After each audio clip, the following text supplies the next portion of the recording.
ہم EVM machines لے کے آئیں, ہم یہاں صاف اور شفاف الیکشن کروائیں. میں کوئی کسی کے کندھے پہ چڑھ کے کبھی پاور میں نہیں آنا چاہتا.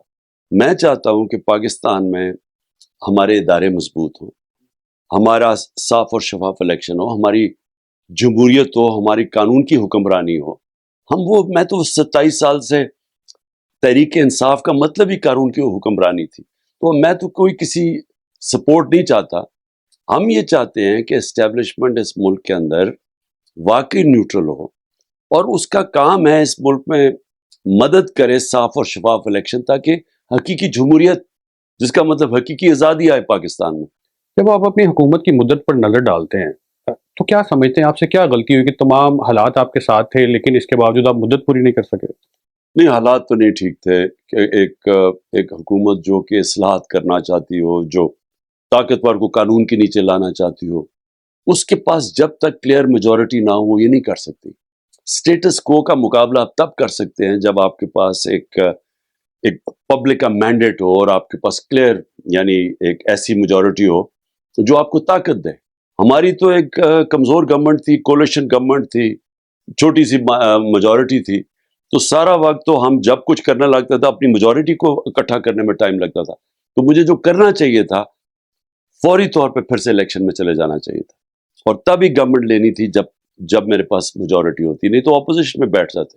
آپ متعدد بار کہہ چکے کہ آپ کی حکومت کا جو خاتمہ ہے اس میں امریکی حکومت کا بھی ہاتھ تھا, لیکن بعد میں آپ نے امریکی کی لابنگ فرمز بھی حاصل کی اور زیادہ اب آپ انہی سے مدد بھی مانگ رہے ہیں, ایسا کیوں؟ دیکھیں, امریکہ سے مدد نہیں مانگ رہا میں کلیئر ہو جاؤں پہلے. امریکہ سے ہمیں ہمیشہ اچھے تعلقات رکھنے چاہیے.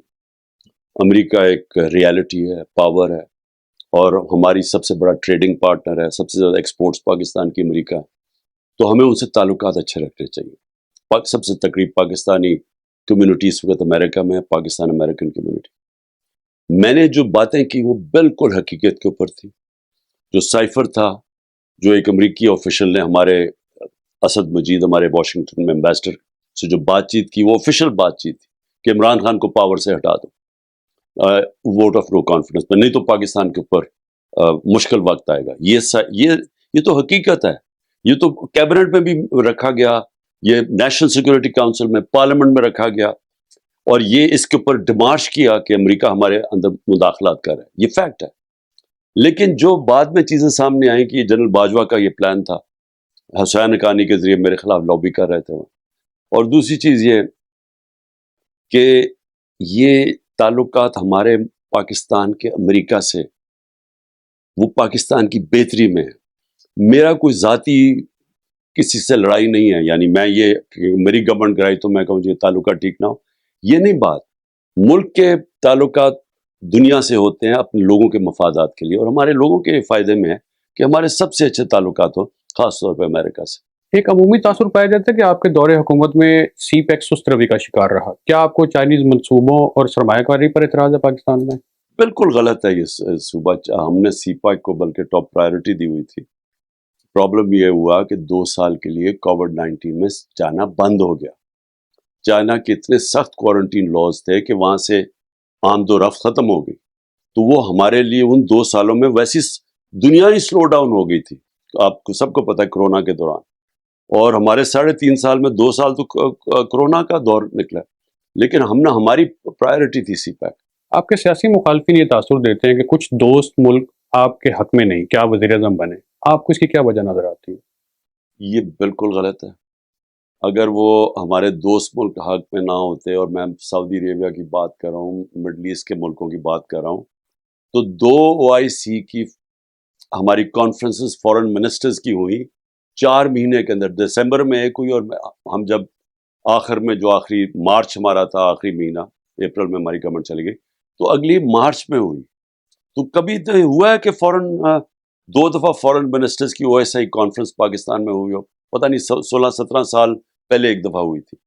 اس کی وجہ, اور یہ ہو ہی نہیں سکتا, مثلا اگر سعودی عربیہ نہ چاہے یا ایران نہ چاہتا تو یہ نہیں ہو سکتی تھی. طاقتور مسلمان ملک نہ چاہتے, ترکی نہ چاہتا, لیکن وہ بھی آیا, اور پھر چائنا کا فورن منسٹر بھی آیا.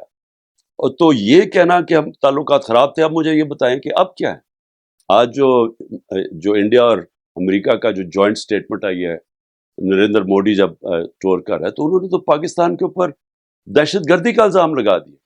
انہوں نے تو بات ہی نہیں کی کہ ہندوستان میں جو ہیومن رائٹس کی خلاف ورزی ہے، جو کشمیر میں ہے، جو اقلیتوں سے ہو رہا ہے، مسلمانوں سے ہو رہا ہے، اس کے اوپر تو کوئی بات ہی نہیں. انہوں نے تو پاکستان کو ایک وہ ملک بتایا ہے جو دہشت گردی پروموٹ کرتا ہے. تو کدھر گئی ان کی ڈپلومیسی؟ میرا مطلب اگر ہمیں کہتے ہیں کہ آئسولیٹڈ تھے، تو یہ تو ایک شرمناک سٹیٹمنٹ آئی ہے کہ انہوں نے جو پاکستان کے خلاف سٹیٹمنٹ دی ہے. بہت سے کشمیریوں کا یہ خیال ہے کہ آپ جب جنرل باجوہ کے ساتھ امریکہ گئے تو آپ نے کچھ ایسے خفیہ دستاویزات پہ دستخط کیے جس کے بعد سے بھارت نے ان کے زیر نظام کشمیر کا خصوصی اسٹیٹس تبدیل کر دیا. یہ بالکل پروپیگنڈا اور غلط ہے، کوئی ایسی بات ہوئی نہیں. بلکہ ڈونلڈ ٹرمپ نے پہلی دفعہ، میں نے اس کے سامنے کشمیر کی بات کی میڈیا کے اوپر، اور اس نے کہا کہ میں کوشش کروں گا کہ اس کا مسئلہ حل کرنے کے لیے. آپ نے وائس آف امریکہ کو ٹائم دیا، بہت شکریہ.